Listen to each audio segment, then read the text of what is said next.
Kentucky's Attorney General will serve as a special prosecutor in the killing of Breonna Taylor, a woman fatally shot in her Louisville home by police who her family says were executing a botched search warrant. The Office of the Attorney General has been asked to serve as special prosecutor in the matter involving the death of Breonna Taylor.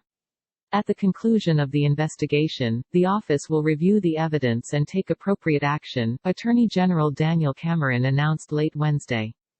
Hours earlier, Governor Andy Beshear called on Cameron to carefully review the results of the initial investigation to ensure justice is done at a time when many are concerned that justice is not blind. The public reports concerning the death of Breonna Taylor are troubling, Beshear said in a statement. State Representative Charles Booker of Louisville also called Wednesday for an independent investigation.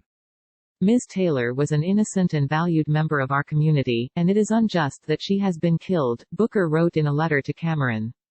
The circumstances surrounding her violent death at the hands of officers of the Louisville Metro Police Department are deeply troubling.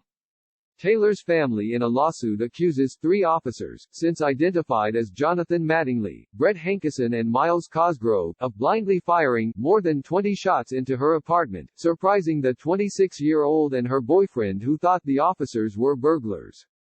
Taylor, an EMT, and her boyfriend thought they were being burglarized and he fired at the officers in self-defense, the lawsuit said.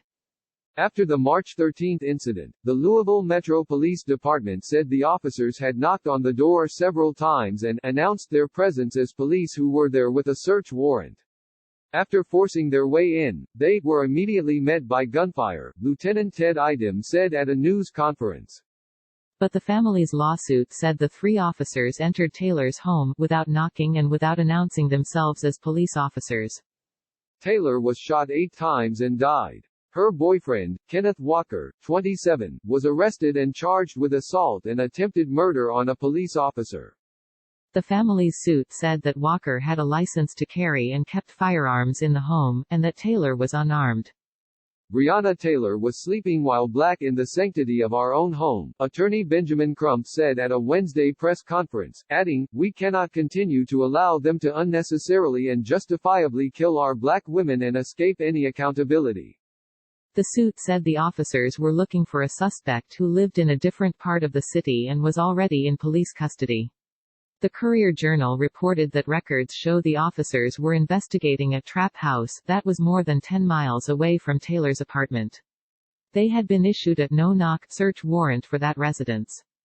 A police spokesperson had no comment this week because the investigation was still ongoing. The officers were reassigned pending the outcome of the investigation. Taylor and Walker had no criminal history or drug convictions. No drugs were found in the apartment. Taylor's mother, Tamika Palmer, filed the lawsuit in April in Jefferson Circuit Court alleging wrongful death, excessive force and gross negligence.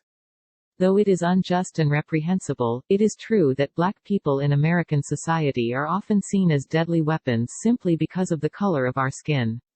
I urgently request that you ensure that justice is done in this case, Booker wrote in his letter to Cameron.